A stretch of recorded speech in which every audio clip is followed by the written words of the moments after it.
Assalamualaikum warahmatullahi wabarakatuh.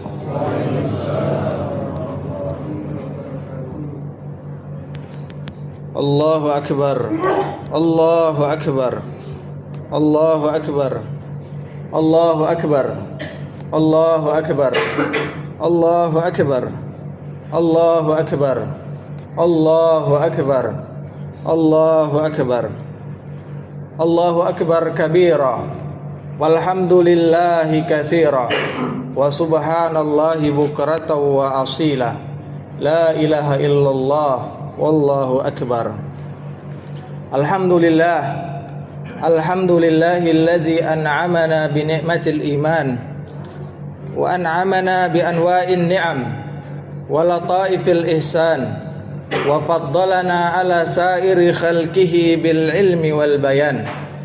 Asyhadu an la ilaha illallah wahdahu la syarika lah, dzul jalali wal ikram, wa asyhadu anna Muhammadan abduhu wa rasuluhu al mab'utsu rahmatan lil anam.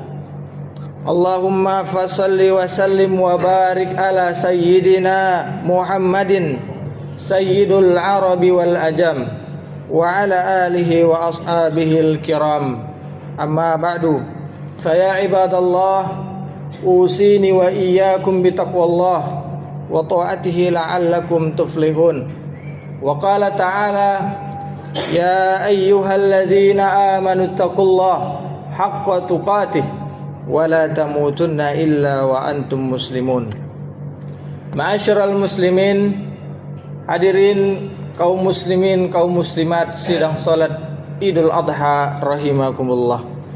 Tiada kata dan bahasa yang pantas teruntai di pagi yang mulia ini selain ungkapan rasa syukur yang mendalam atas kehadiran ilahi Rabbi. Dialah penguasa tunggal, pengatur kerajaan di bumi dan di langit, dengan kekuasaannya yang tidak berujung dan tidak bertepi. Dialah Allah yang maha kuasa lagi maha perkasa, yang dengan kekuasaannya meninggikan langit beserta gugusan bintang-bintang tanpa tiang, dan telah menghamparkan bumi beserta jajaran gunung-gunung tinggi tanpa konstruksi, dan menyingsingkan mentari di ufuk timur, menyinari persada bumi pertiwi tercinta dengan sinar ultravioletnya. Ia pergilirkan datangnya malam dan siang secara teratur dan sistematis, sehingga belum pernah ada peristiwa malam mendahului siang ataupun siang mendahului malam.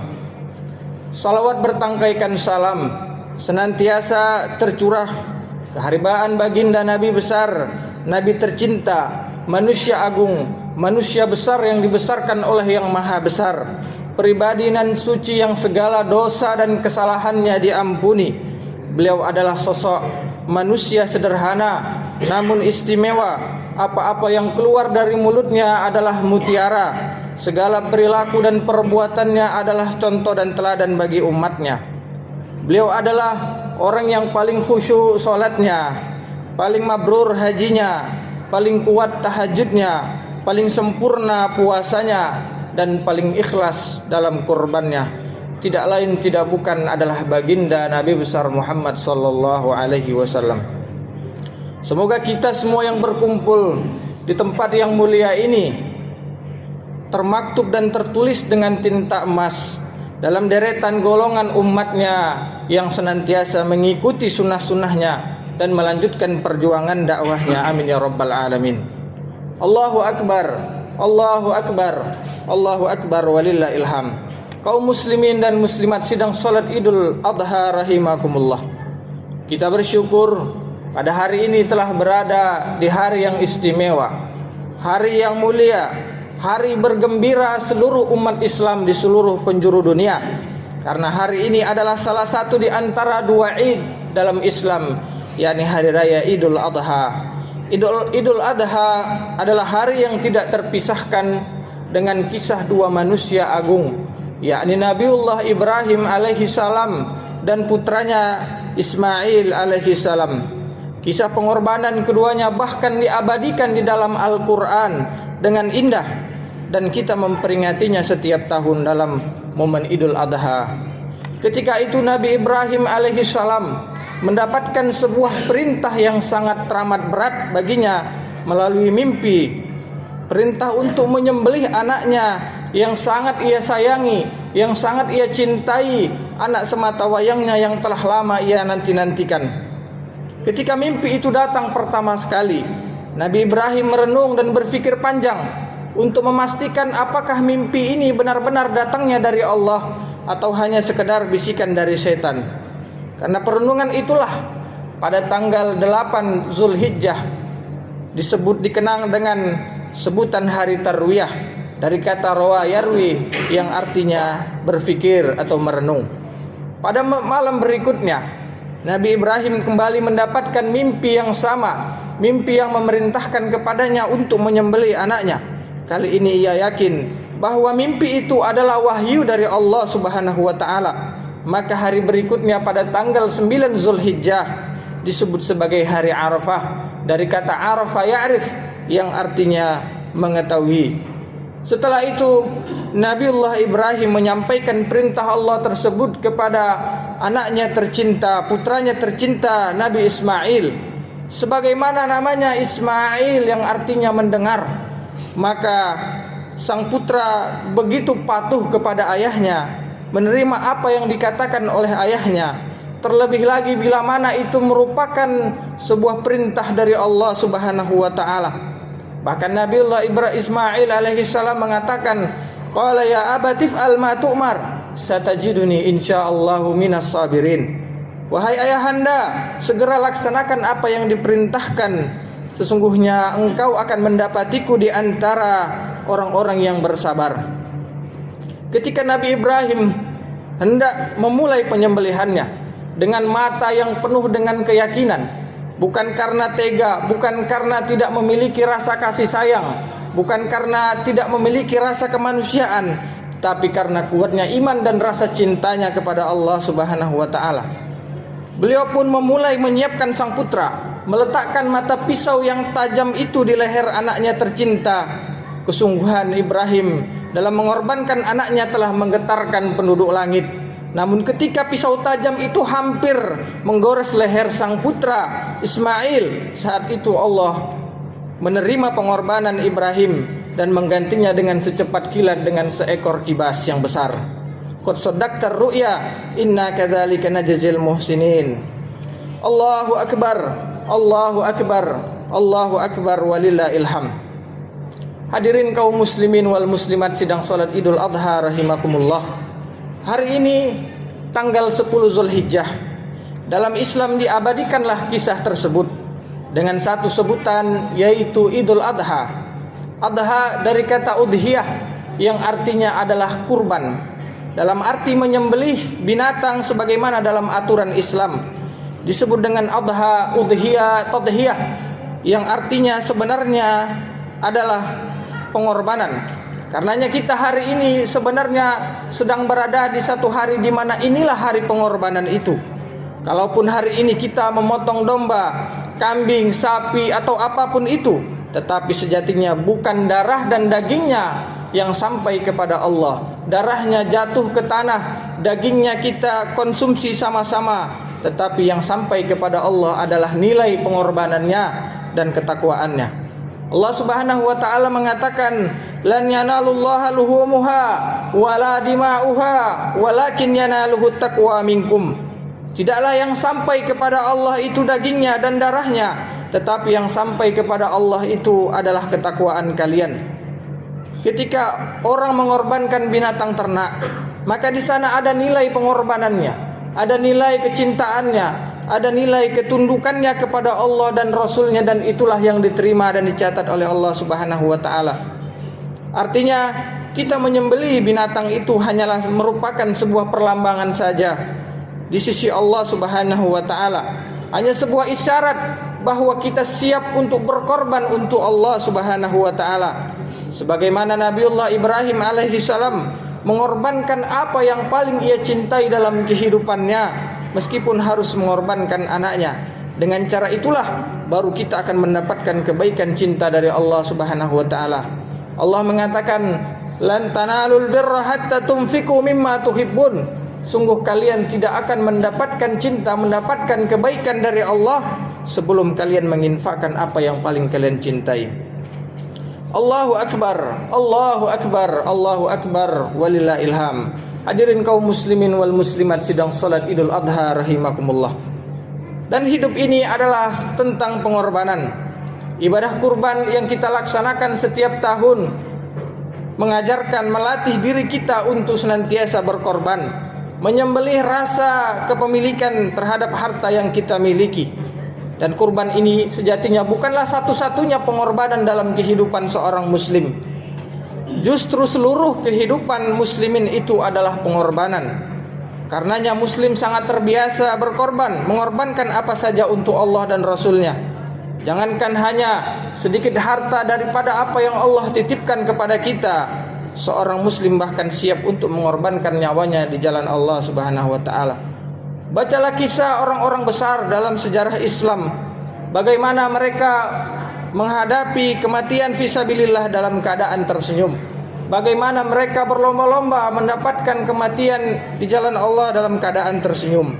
Amr bin Jamuh, salah seorang sahabat Nabi yang sudah tua renta, karena memang dia mengenal Islam ketika usianya telah masuk 60 tahun. karena sadar bahwa dia sudah cukup terlambat dalam mengenal Islam. Maka ketika panggilan jihad dalam perang Uhud itu datang, maka Amr bin Jamuh bersegera menemui Rasulullah meminta izin untuk ikut dalam perang tersebut.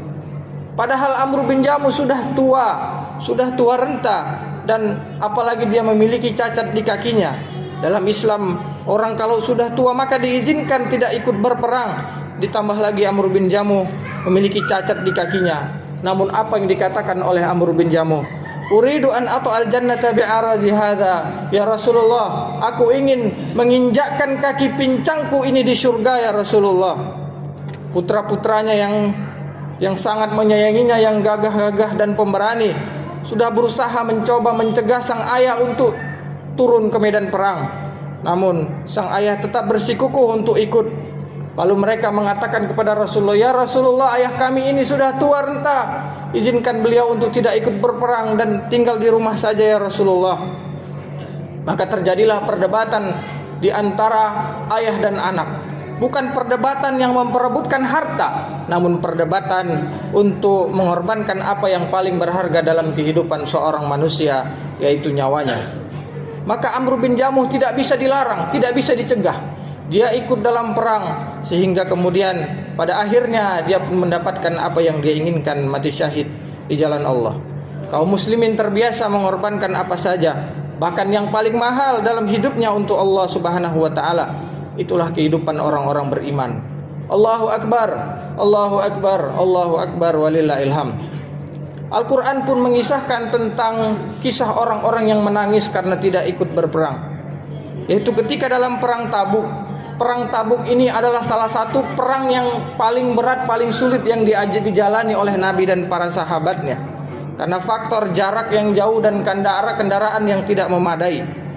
Lalu datanglah salah sekelompok orang menghadap Nabi dan mengatakan, "Ya Rasulullah, kami ini ingin ikut berperang. Kami ingin mendapatkan kemuliaan berperang bersamamu ya Rasulullah.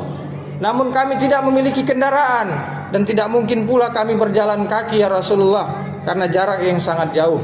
Tetapi kami ingin ikut berangkat." Maka Nabi mengatakan, tidak ada lagi kendaraan yang tersisa. Bahkan satu ekor kendaraan saja, satu ekor unta saja harus ditunggangi oleh banyak orang dan diganti secara bergiliran. Maka Nabi dengan terpaksa menolak mereka dan tidak membawa mereka, sehingga mereka pun terpaksa berpaling meninggalkan Nabi. Mata mereka bercucuran air mata, menangis karena sedih, karena tidak bisa ikut berperang, tidak dapat mengorbankan, tidak dapat merelakan apapun dari apa yang mereka cintai, baik harta maupun nyawa mereka. Sehingga kisah ini diabadikan di dalam Al-Quran. Wala 'alal ladzina idza ma atauka litahmilahum. Dan kepada orang-orang yang jika mereka mendatangimu untuk ikut bersamamu dalam perang, qul la ajidu ma ahmilukum alaih. Lalu kemudian engkau mengatakan, tidak ada lagi, aku tidak menemukan kendaraan apapun untuk membawa kalian. Tawallau wa ayunuhum tafidu minad dam'i hazanan alla yajidu ma yunfikun. Maka mereka berpaling, air mata mereka bercucuran karena tidak menemukan apapun untuk mereka infakkan. Mereka bersedih bukan karena dipaksa untuk ikut berperang, tapi bersedih karena terpaksa tidak dapat ikut berperang. Namun meskipun tidak jadi berangkat, tapi Allah telah mencatat niat mereka sebagai sebuah pengorbanan dengan pahala yang sempurna. Karenanya setelah selesai pulang dari jihad, Nabi mengatakan kepada para sahabat yang saat itu sedang kelelahan, ada sekelompok orang yang tidak ikut menaiki bukit, tidak menuruni lembah, tapi mereka mendapatkan pahala karena niat mereka telah sampai. Begitulah Nabi mengatakan, niatul mar'i khairum min amalih. Niat seseorang itu lebih utama daripada perbuatannya. Bisa jadi amalnya tidak tercapai, namun niatnya insya Allah telah tercapai dan dicatat oleh Allah Subhanahu wa ta'ala. Dan niat itu juga merupakan sebuah pengorbanan yang juga luar biasa. Allahu Akbar, Allahu Akbar, Allahu Akbar, walillahil hamd. Kalau hari ini adalah hari raya Idul Adha, maka hari ini adalah hari raya pengorbanan. Di hari ini kita dilarang berpuasa. Bahkan 3 hari ke depan ayyamu tasyrik, hari-hari tasyrik kita dilarang berpuasa. Hari ini dan 3 hari ke depan adalah hari-hari yang merupakan kata baginda Nabi SAW sebagai yaumu aklin wa syurbin wa dzikrin wa ba'din. Hari makan-makan, hari minum-minum, hari berzikir dan hari suami istri. Dan ini merupakan perintah Allah Subhanahu wa taala, sebagaimana pula Allah memerintahkan kita untuk berpuasa. Apa yang kita rayakan? Yang kita rayakan adalah pengorbanan. Di manakah orang menemukan ada pengorbanan itu dirayakan kecuali di dalam Islam? Di mana-mana pengorbanan itu adalah sesuatu yang berat, perlu perjuangan dan mungkin terpaksa untuk mengorbankan sesuatu. Tapi dalam Islam pengorbanan itu dirayakan. Dalam Idul Adha kita merayakan pengorbanan ini. Karenanya saat kita mengorbankan apa saja untuk Allah, kita korbankan usia kita, waktu kita, harta kita, apa saja, bahkan nyawa kita korbankan untuk Allah, maka itu adalah hari Id. Di mana kita berkorban untuk Allah, maka itu adalah hari Id bagi kita. Allahu Akbar, Allahu Akbar, walillahil hamd.